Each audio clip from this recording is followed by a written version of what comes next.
Amén, hermanos. Dios les bendiga, tengan todos muy buena tarde.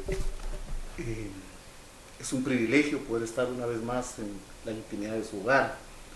Damos gracias a nuestro Dios y a nuestro Padre por el privilegio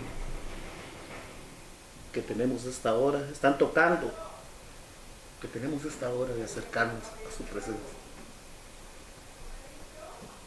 Gracias, Padre, por tu fidelidad y tu misericordia, porque tú eres bueno y fiel, Dios Todopoderoso, porque nos das cada día, Padre, oportunidad para arrepentirnos, para reconocer nuestras debilidades, nuestros errores. Sí, Padre, nos das oportunidad, Dios Todopoderoso, de acercarnos a tu presencia. Y venimos a reconciliarnos contigo, Padre, a pedirte perdón, a suplicarte en el nombre poderoso de Jesucristo, que conforme a la muchedumbre de tus misericordias, Padre, aceptes nuestra humilde solicitud en esta tarde, la cual, Padre, es que nos perdones de toda transgresión, de todo pecado y de toda iniquidad, Padre, en la cual hubiéramos podido haber caído este día. Perdona, Padre, porque nuestro corazón, es decir, nuestra mente, nuestros pensamientos, nuestra voluntad muchas veces es seducida por las circunstancias ajenas, Padre. Pero esta tarde perdónanos, quizá con una mirada, quizá con una palabra, quizá de diferentes maneras, Padre. Hemos ofendido a alguien. Perdonamos a aquellos que pedimos perdón a aquellos que por alguna palabra nuestra se han sentido aludidos, Padre. Y te pedimos perdón a ti por no darnos la prudencia para abrir nuestra boca, Padre. Todo te lo suplicamos en el nombre poderoso de Jesucristo, creyendo firmemente que tú eres nuestro sanador, nuestro redentor. Tú eres el que pagó por nosotros, llevando a sus espaldas todas nuestras iniquidades, todas nuestras enfermedades, todas nuestras dolencias, todas nuestras carencias, Padre. Gracias, Dios Todopoderoso, en el nombre de Jesucristo te lo suplicamos. Amén, amén, amén. Fíjense, hermanos, que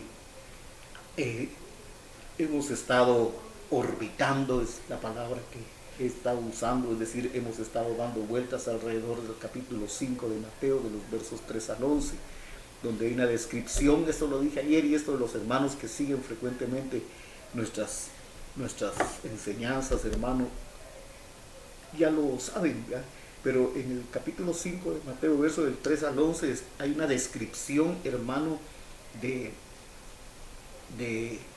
cuáles son los atributos de los vivientes. Viviente es aquel que ha sido engendrado por la palabra, y esto dio lugar al nacimiento de una nueva criatura. La palabra engendró en el corazón de un hombre que puede ser que tenga 8 años. Hay casos excepcionales, hermano, de niños que a los 5 o 6 años han recibido a Cristo y desde ahí se han convertido con todo su corazón, con toda su mente y con toda su alma.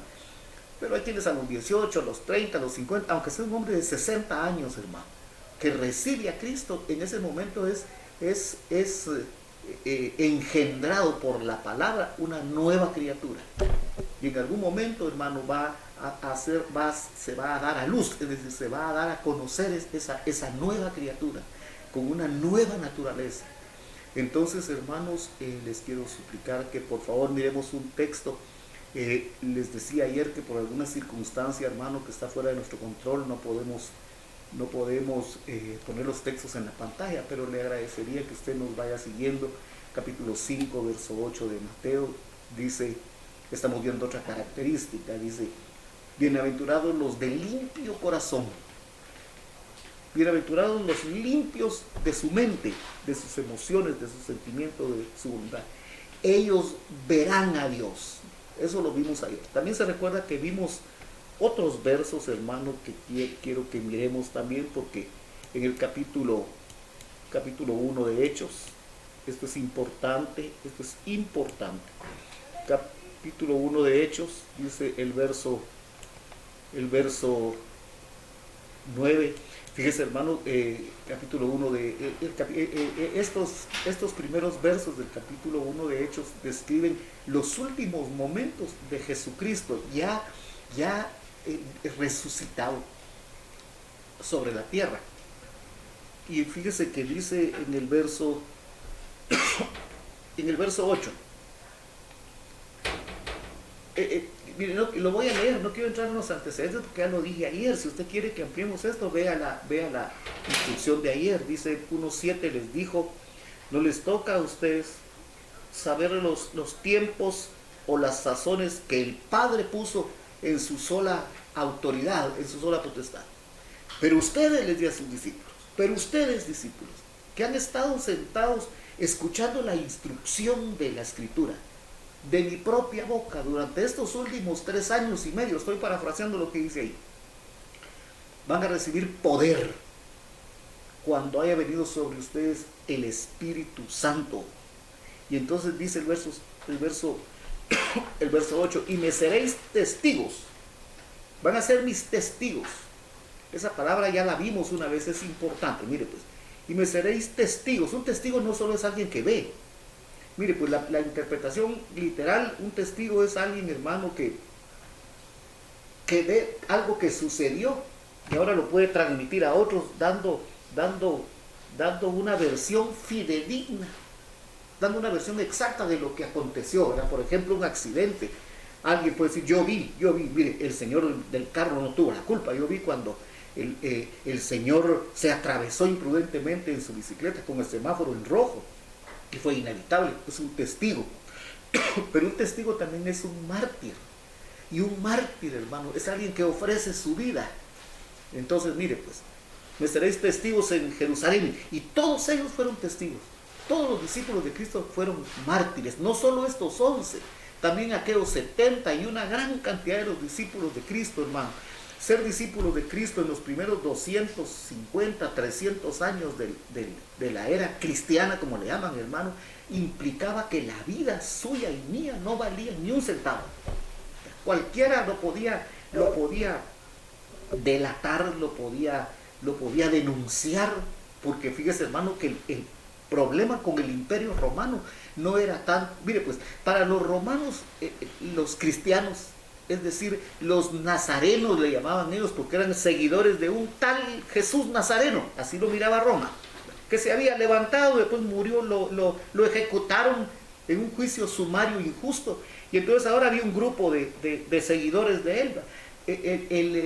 Para los romanos solo era una secta más, una corriente más dentro de las diversas corrientes religiosas judías. Pero el problema de persecución del Imperio Romano no era porque estos personajes conformaran una nueva religión, por decirlo así, sino el problema del imperio, hermano, era que en Roma el emperador era Dios, el emperador romano. Entonces ellos estaban diciendo que había un otro Dios, que era un Dios auténtico, un Dios genuino, en la persona de Jesucristo. Eso era lo que implicaba la persecución. Dice, y van a ser mis testigos en Jerusalén, primero en la casa donde estaban, después dice en Judea, es decir, en los alrededores, y en Samaria, eso ya es más lejos, y hasta lo último de la tierra. Mire pues, dice el verso 9, esto lo vimos ayer.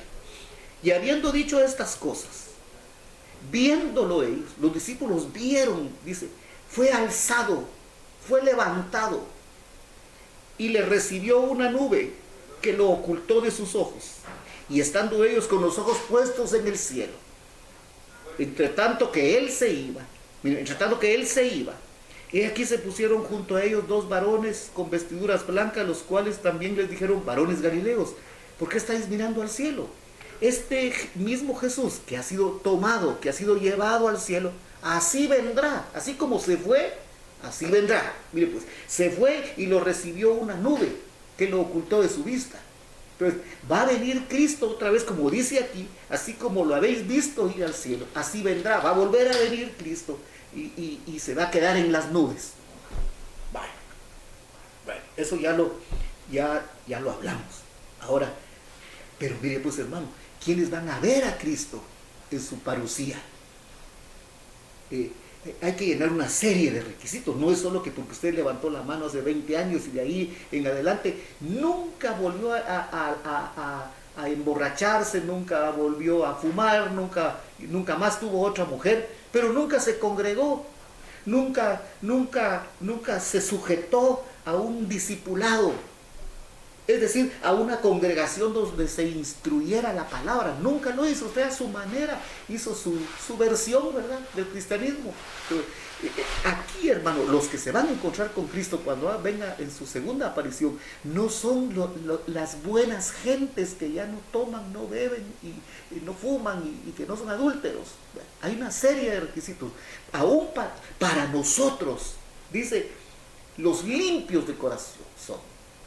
Ayer dijimos que la palabra limpio, la palabra katsaros, que quiere decir puro, ceremonialmente puro, quiere decir alguien que no tiene señalamiento, alguien que es sin tacha, alguien que es libre de mezclas.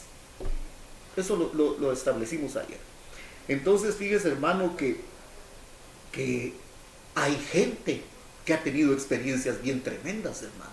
Porque ya, mire, pues, ya fue levantado al cielo, como fue Jesús, por ejemplo, Enoc, y ya fue levantado Elías.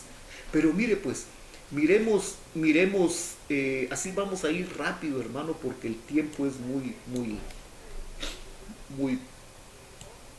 corto. Vamos al capítulo 1 de Apocalipsis. Ahí lee usted, le encargo, hermano, del verso 1 al verso 7.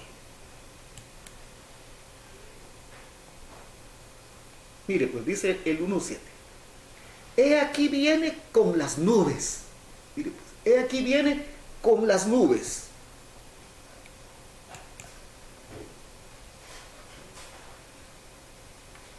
Déjeme ver algo, hermano, por favor. Solo quiero comprobar algo. Tengo paciencia. Mire, pues la Biblia dice, miren, dice, oiga esto, dice, miren. ¿Y quiénes miran? Miren, Él viene con las nubes. Pero ¿quiénes le van a ver cuando venga con las nubes? Los de limpio corazón. No, mire, pues, hermano, yo puedo estar 50 años en una iglesia y no tener limpio corazón. Nunca perdoné el agravio. Guardé durante años el rencor por algo que dijo aquel que me agravió. Pero nunca limpié mi corazón, nunca le di espacio a la palabra para que la palabra erradicara de mi mente, hermano, todo el resentimiento, todo el rencor, todo lo que algún día me hicieron. Y a nosotros, hermano, no nos han hecho nada. Solo porque no nos hablan, o porque no nos toman en cuenta, o porque no nos invitaron, o porque me quitó la novia, o porque se llevó a mi mujer, lo que sea, hermano. Porque Jesucristo dijo, si ustedes no perdonan, no dijo, estos son los pecados que califican para perdonarse, y estos son los que califican para no perdonarse, ¿verdad? No es así. Tenemos que perdonar nosotros. Si traes tu ofrenda al altar, y estando ahí te acuerdas que tu fulano, que tu prójimo tiene algo contra ti. Yo les decía aquel día, hermano, muchas veces la gente tiene cosas contra nosotros porque nosotros con nuestras actitudes y nuestra conducta hemos provocado que la debilidad del débil, hermano, quede cautiva de un resentimiento por algo que nosotros hicimos o algo que nosotros dijimos. Mire, pues,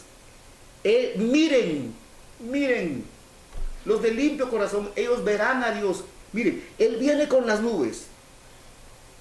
Todo ojo le verá.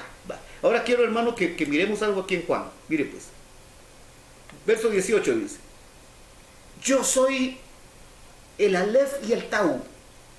La Biblia Reina Valera 60 dice, yo soy el Alfa y la Omega, pero ya sabemos que es el Aleph y el Tau. El principio y el fin. La Biblia de A no dice nada de fin. Dice, yo soy el Aleph y la Tav, dice Yahweh, Elohim de los ejércitos del cielo. Él es el que fue.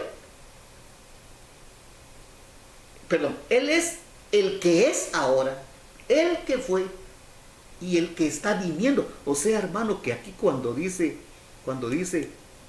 yo soy el alfa y la omega. Cuando dice yo soy el alef y la tau, es Cristo, es Cristo. Dice el que es ahora, el que ya fue, es decir, el que era y el que ha de venir. Ahora, ese personaje, hermano, que va a venir Cristo, lo van a ver y se le va a manifestar a aquellos miembros de su cuerpo que están en el rango de Hebreos 9:29. Miremos Hebreos 9:29. Miremos Hebreos capítulo 9, verso 29. Pero ese verso lo vamos a ver en la Biblia de las Américas. Mire, pues dice, verso 28, perdón, dice: así también Cristo, habiendo sido ofrecido una vez para llevar los pecados de muchos, oiga pues, aparecerá por segunda vez. He aquí vengo en breve. Va a aparecer por segunda vez, sin relación con el pecado, para salvación, oiga pues, para rescatar, para redimir, para liberar. Eso quiere decir salvación. A los que ansiosamente le esperan. Esto, hermano, tiene que haber un anhelo, un deseo. Recuérdese que Juan, el escritor de primera, segunda, tercera Juan, el escritor del Evangelio de Juan, que es el mismo escritor de Apocalipsis, cierra el libro de Apocalipsis diciendo: Maranata, Maranata, sí, ven Señor Jesús. Mire, hermano, había un anhelo, porque ya lo había conocido aquí en la tierra. Pero al Cristo humano que conoció aquí en la tierra, hermano, ya no tiene nada que ver con todo lo que hizo Cristo en su. Mire, pues Cristo es la tabernaculización de la palabra. En un ser humano que le pusieron el nombre Jesús, Yeshua, que quiere decir salvación, se tabernaculizó la palabra. Mire, pues, va a venir por segunda vez, va a aparecer por segunda vez sin relación con el pecado. Va a aparecer y lo van a ver los que no tienen relación con el pecado. Y si hay hermano, si no hay limpieza en nuestro corazón, tenemos pecado. Porque, hermano, mire, pues, lo contrario de limpieza es suciedad. Por eso Pedro decía: desechando pues toda inmundicia, toda abundancia de malicia. Cuando desechamos la inmundicia y la abundancia de malicia, estamos limpiando nuestro corazón, pero son actitudes, hermano, voluntarias. Dice: desechando pues, ¿quién? Yo.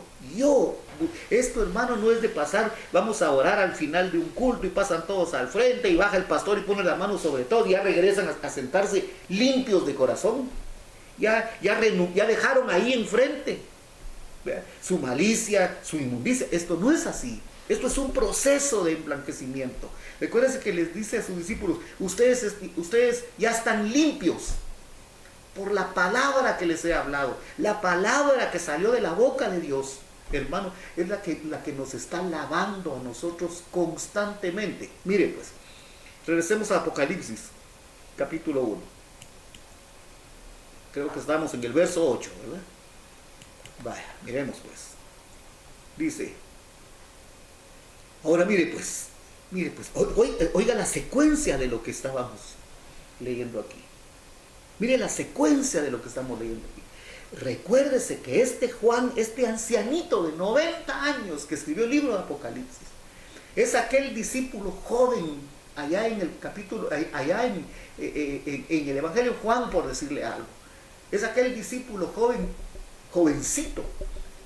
Porque mire pues, hermanos, si aquí ya tiene 90 años de haber tenido, él conoció a Cristo según la carne hace 80 años, hace 75 años. Ese Juan, el discípulo joven, era aquel discípulo que amaba a su Señor de tal manera que dice la Escritura que se recostaba en el pecho de Jesús. Y le llaman el discípulo amado. El discípulo amado. Jesús amaba a Juan. Usted ya sabe que la palabra amar es respaldo, es respeto. Vale, mire pues. Ahora mire pues. Dice el verso 9. Dice, yo Juan, vuestro hermano y compañero en la tribulación. Mire pues, hermano, nosotros hablemos solo de nuestra localidad. Hablemos de la iglesia Monte Sión. Somos hermanos, porque todos somos hijos de un mismo Padre. Ahora, seremos compañeros en la tribulación. ¿Por qué estoy hablando de ser compañeros en la tribulación, verdad? Mire pues, hermano, cuando nosotros oímos la palabra tribulación, la mente natural nuestra inmediatamente se vincula a aquellos 7 años de gran adversidad que vienen sobre el planeta Tierra. Mire pues, yo Juan, vuestro hermano y compañero, hay dos cosas aquí. Yo Juan, hermano de ustedes y compañero de ustedes en la tribulación. La palabra tribulación, la palabra dislipsis, quiere decir apretura. Y para que entendamos algo, quiere decir aflicción. Quiere decir aflicción, quiere decir prueba.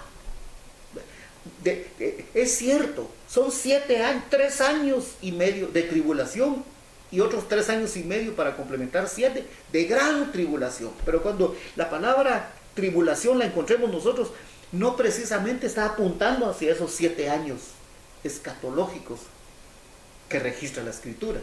Miremos Primera de Pedro. Ahí va a haber qué tribulación, hermano. Me quedé en que dice el 1:9. Yo Juan, vuestro hermano y compañero en la tribulación, en el reino. Y fíjese, hermano, que Juan dice, soy el compañero de ustedes en el reino. Pero, fíjese que dice, mire pues, para poder estar ahí, yo Juan, mejor vayamos por partes. Yo Juan, vuestro hermano y compañero en la tribulación.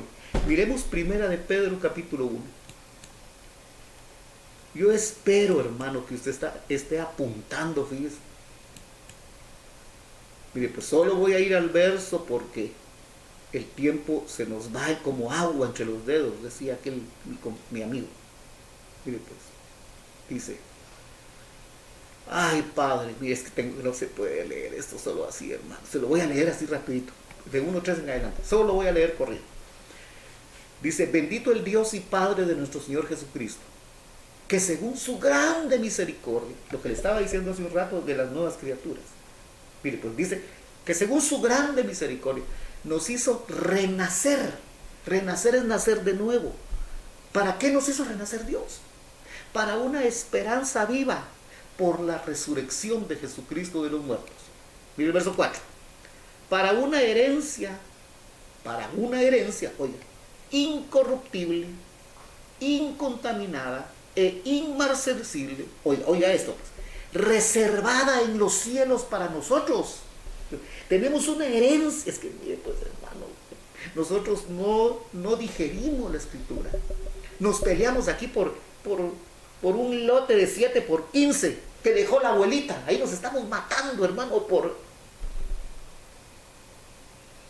y mire lo que dice, la herencia que tenemos, ahí está reservada, ahí no se corrompe y es inmarcesible. Dice que esa herencia está reservada para nosotros. ¿En dónde? En los cielos. Oiga pues, para nosotros, diga usted, para mí, verso 5, que somos guardados por el poder de Dios mediante la convicción, la seguridad, la certeza, la obediencia para alcanzar salvación, para alcanzar la salvación que está preparada para ser manifestada. ¿Cuándo? En el tiempo postrero. Mire verso 6, perdón. En lo cual vosotros os alegráis.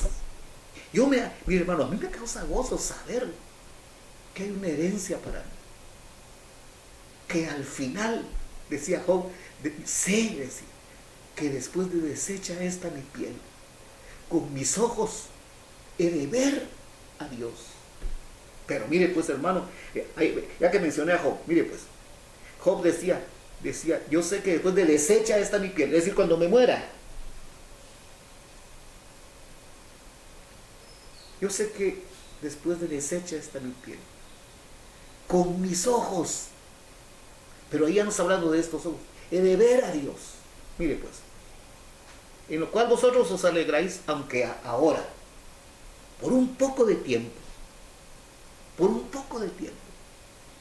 si es necesario, tengan que ser afligidos, es decir, tengan que ser metidos a tribulación en diversas pruebas. Y el apóstol Juan dijo, yo Juan, vuestro hermano y compañero en la tribulación. Juan, hermano, fue metido a aflicción. Ahí va a ver, vamos a regresar ahí. Tengamos que ser afligidos en diversas pruebas. Ahora mire pues, hermano, ¿en qué prueba está siendo afligido usted? ¿En qué prueba estoy siendo afligido yo? Hay gente, hermano, que tiene 10 años de estar en una prueba, en una batalla, en un conflicto, en una estrechez, en una apretura. Pero como nosotros, hermanos, solo renegamos cuando vienen las circunstancias adversas, en lugar de doblar nuestras rodillas y pedirle a Dios que nos abra el entendimiento para saber cuál es el propósito de lo que estamos pasando. Pero mire pues, dice el verso 7, para que sometida a prueba vuestra fe, mucho más preciosa que el oro. Uno cree, hermano, que es pobre porque no tiene bienes materiales o porque no tiene dinero, ¿va? Pero pasamos por alto, hermano, que si tenemos una confianza, una certeza, una seguridad, una convicción y por lo tanto somos obedientes con Dios, tenemos, hermano, lo más glorioso que Dios le puede haber dado al ser humano. Dice, mucho más preciosa que el oro, el cual, mire pues, el oro ese de su aretito, aunque perecedero, se prueba con fuego. Ahora, el oro es probado con fuego. Nuestra fe, la convicción, la certeza, la seguridad que yo tengo, hermano, va a ser probada por fuego, con fuego. Dice, sea hallada en alabanza, gloria y honra, cuando se manifieste Jesucristo. Cuando se manifieste Jesucristo. Mi fe tiene que ser hallada, hermano, en alabanza, en gloria y honra. Mire pues el verso 8. Mire el verso 8. Esto es bien interesante, tremendo este verso. Dice, a quien amáis. Cuando sea manifestado, ¿quién? Jesucristo. Verso 8. A quien nosotros amamos. Dice, sin haberle visto. En quien creyendo, aunque ahora no lo veamos, pero si limpiamos nuestro corazón, lo vamos a ver, os alegráis con gozo inefable y glorioso. Fíjese, hermano, que dice, a quien amáis, ¿verdad? Este amor no es una emoción ni un sentimiento. Este amor, 14:21 de Juan, Jesucristo le dijo a sus discípulos, entre los cuales estaba Pedro, estaba el Juan del que estamos hablando en Apocalipsis, les dijo, miren pues, el que tiene mis mandamientos, el que tiene mi palabra, el que tiene mis instrucciones y las obedece, ese es el que me ama. Esto no es que yo sienta una cosa aquí, esto no es un sentimiento, hermano. Amar a Cristo, amar a Dios no es un sentimiento ni una emoción, es obediencia. Dice que la fe nuestra tiene que ser sometida a prueba.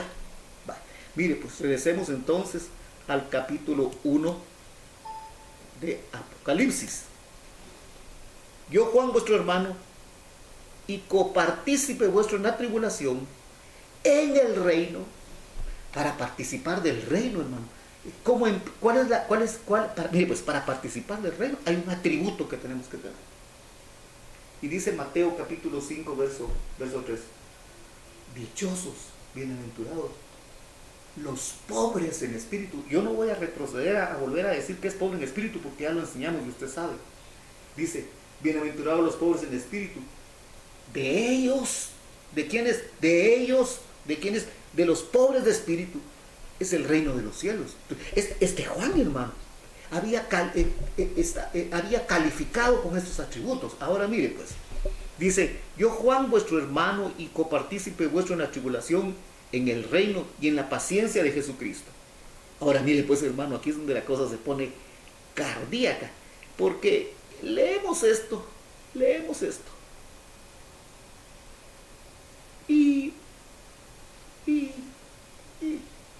pero mire pues, ese hombre era el único de los 12 discípulos de Jesucristo que alcanzó esa edad cronológica, que vivió más de 80 años, 90 años dicen algunos, 95 dicen otros. De ahí todos se quedaron en el camino, a los 35, a los 40, a los 50 años, todos los otros discípulos murieron en el camino, y murieron, hermano, de forma violenta. Llegó un momento en que tuvieron que decidir, ¿verdad? O renunciaban a sus convicciones, de sus creencias, para que les otorgaran, para que la vida les fuera por botín, dice Jeremías, para que la vida les sirviera de salvavidas, perdón, para que renunciaran a sus convicciones, les sirviera para salvar su vida, o mantenerse firmes, y eso implicara morir, ya sea en una cruz. Dice la tradición que al apóstol Pedro, creo, lo crucificaron de cabeza, porque él no quiso él no merecía morir en la misma manera que murió su maestro, su salvador. Entonces digo, está bien, digo, pero solo que pónganme de cabeza. Mire pues, estaba en el reino y estaba en la isla llamada Patmos. Mire pues, hermano, esa isla llamada Patmos era una isla que usaba el Imperio Romano como cárcel para los prisioneros de más alto peligro. Ahí nadie se podía escapar. En Estados Unidos había, y ahora ya no, hermano, había una fortaleza en una isla, es famosa, hasta películas han hecho, se llama Alcatraz. En toda la historia de Alcatraz, no me acuerdo, casi como 200 años, la fundaron antes, hace como 200 años. Dicen que hubieron una vez 2 presos que se tiraron entre unas bolsas, cayeron en el mar y nunca más los volvieron a encontrar. Pero de esta isla Patmos nadie podía escapar, nadie. Ahí estaba preso Juan. Ahí estuvo preso Juan. Estaba preso, oye, por causa de la palabra de Dios y el testimonio de Jesucristo. Ahí quedemos, no quedó de gastar eso. O sea que aquí está Juan, viviendo su primera de Pedro 1, 6, 7, 8. Aquí está sometido a prueba. Esta es la prueba de fuego de Juan. Fue sometido hermano, abandonado en una isla remota, un anciano de 90 años. Mire pues. Pero ese hombre, hermano, ese hombre Juan, pasa algo bien tremendo. Aquí todo el Evangelio, todo el libro de Apocalipsis es un libro escrito por este apóstol Juan, en base a lo que le dictó un ángel. Miremos el 1.1. El 1.1 dice: la revelación de Jesucristo, mire pues, que Dios le dio. Entonces, la revelación de Jesucristo, pero se la dio el Padre. Dice, para manifestar a sus siervos, a sus doulos. Y recuérdense que hemos dicho, el siervo ya no tiene, el doulos no tiene voluntad. Vive en la casa de un amo, de un patrón, de un dueño, sin salario, sin voluntad, sin poder de decisión. Ahí vive tiempo completo, si se le da la gana al patrón, por decirlo en términos que entendamos, llamarlo a la 1 de la mañana para que se levante a preparar una limonada. No podía decir como usted que sale de su trabajo se va para su casa, tenía que levantarse obedientemente. Entonces, ser siervo de Jesucristo es un nivel, hermano, es un nivel. Hoy se volvió como una especie de caché, ¿verdad? Como una especie, pero un siervo de Jesucristo, de la palabra doulos, es un sirviente, es alguien que todo el tiempo está a la disposición de Dios. Mire pues, y la declaró por medio de su ángel a su siervo Juan. Entonces, Juan es el que recibe la revelación por boca del ángel, y él anota, y él escribe. los 22 capítulos de Apocalipsis. Ahora mire pues, ya dijimos lo de abajo, ¿verdad? Ya leímos el verso 6, el verso 7, el verso 8, el verso 9. Ahora mire pues, con este Juan pasa algo bien importante.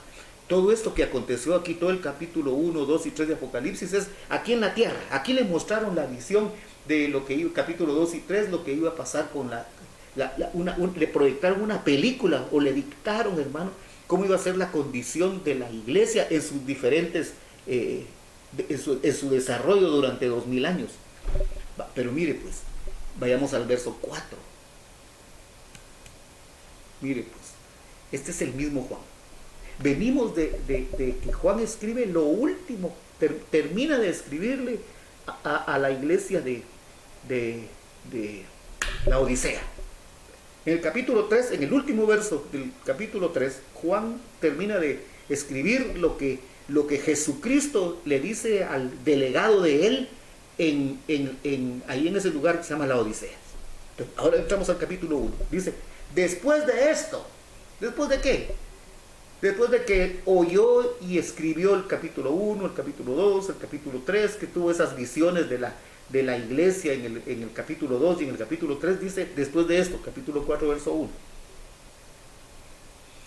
Mire pues, después de esto miró porque era limpio de corazón.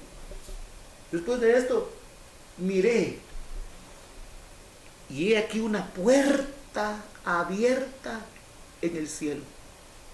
Y la primera voz que oí, como de trompeta, hablando conmigo, dijo, sube acá,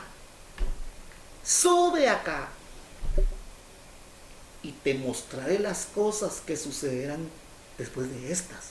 Entonces, mire pues, hermano, ¿a quiénes se recuerdan? Capítulo 1 de Hechos. Este Jesús que habéis visto ir al cielo, así como le habéis visto subir, así vendrá. ¿Y a quiénes les van a decir, sube acá? A los siervos. Ahora recuerdes, hermano, que todos nosotros, siervos de Jesucristo, porque usted, aunque no tenga un privilegio en una congregación, usted ha sido llamado a ser un siervo de Dios. Pero mire lo que dice, vamos a 2 Corintios, capítulo 5. Capítulo 5 de 2 Corintios. Mire pues, le dijeron a Juan, sube acá. ¿Quiénes suben? Los siervos. Los que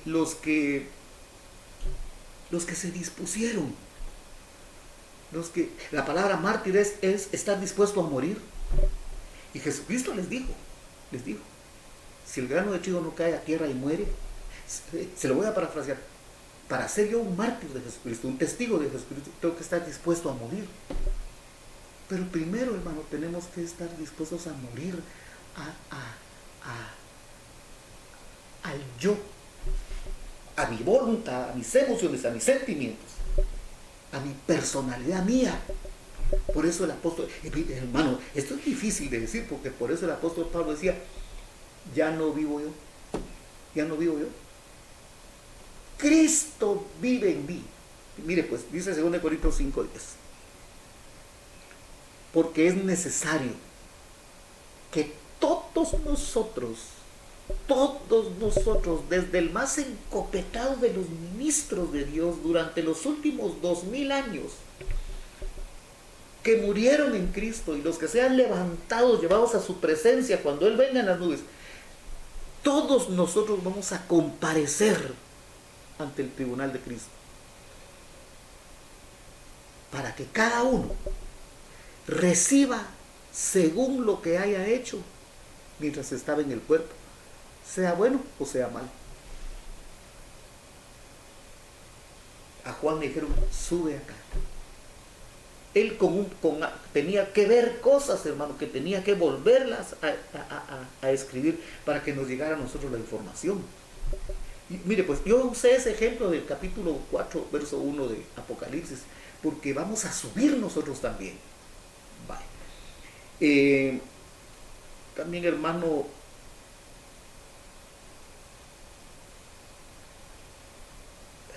que mira tanta cosa que decir, hermano. Tenemos muy poco tiempo ya. Vamos a ir al libro de Efesios capítulo 5.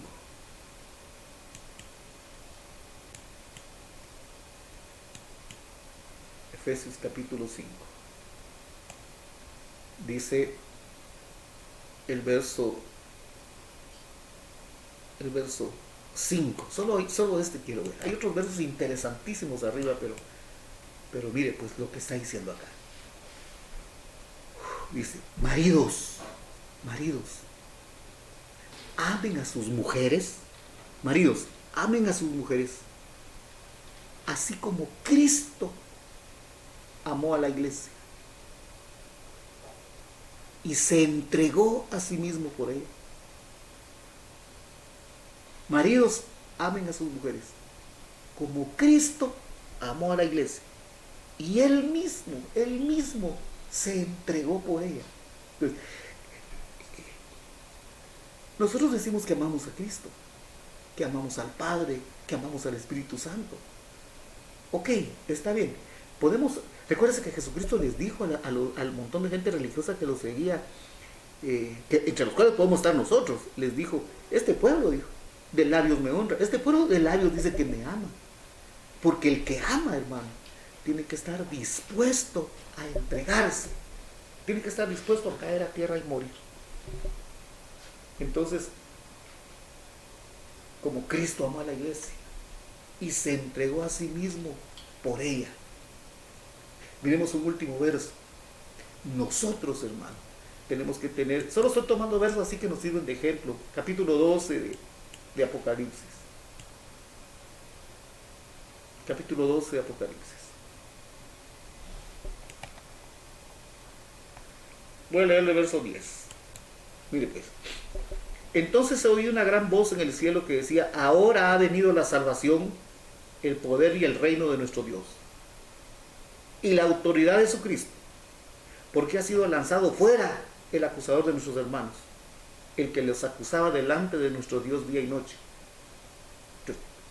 Los últimos que habla aquí son de nuestros hermanos. Dice, y ellos, ¿quiénes? Los hermanos de la iglesia. De la iglesia estoy hablando de un cuerpo de Cristo, no estoy hablando del monte Sión, monte Gerizim, por aquí y por allá, no. Estoy hablando de la iglesia como cuerpo de Cristo. Dice, y ellos le han vencido por medio de la sangre del Cordero, oiga, y de la palabra del testimonio. Y oiga esto, 12:11. Y menospreciaron sus vidas hasta estar dispuestos a morir.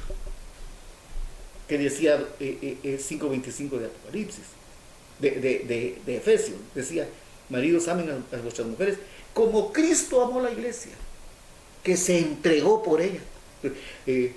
Pedro, me amas, Señor, tú sabes que te amo. Pedro le dijo un día, Señor, le digo, aunque todos te dejen, yo no te dejaré. Una expresión de amor, una expresión de labios. Mire, pues porque más tarde le dijeron, tú eres uno de ellos, yo no lo conozco. Porque cuando vino la circunstancia, hermano, cuando fue probado en su amor, cuando fue probado en su fe, su convicción, hermano, no salió aprobado. Por supuesto que más adelante sí, dice, ellos le han vencido por medio de la sangre del Cordero y de la palabra del testimonio de ellos, y menospreciaron su vida hasta la muerte. Hermano, aquí hay un montón de cosas que cuando usted lea sus apuntes y medite los textos, por ejemplo este último, dice Efesios 5:25, Cristo se entregó por la iglesia, se hizo, es aquel verso de Filipenses 2, dice, se hizo obediente hasta la muerte. Y la clave aquí, hermano, es que usted y yo nos hagamos obedientes hasta morir. Y mire este verso, y menospreciar nuestra vida, porque nuestra vida es deseos de los ojos, nuestra vida son deseos de los ojos, ¿verdad? Nuestra vida son deseos de la carne, nuestra vida es la vanagloria de la vida. Eso lo tenemos que menospreciar, ¿verdad? Para que nosotros, hermanos, podamos calificar para cuando Cristo aparezca en gloria, seamos levantados a su presencia. Dios les bendiga y les guarde. Ha sido un privilegio esta tarde estar en la intimidad de su hogar. Oramos y clamamos misericordia, hermano, para que Dios, conforme a sus riquezas en gloria, nos revele la Escritura, que nos abra el entendimiento y dejemos de ser solamente oidores olvidadizos, sino que realmente, hermanos, nos constituyamos en hacedores de la palabra. Dios les bendiga. Amén, amén.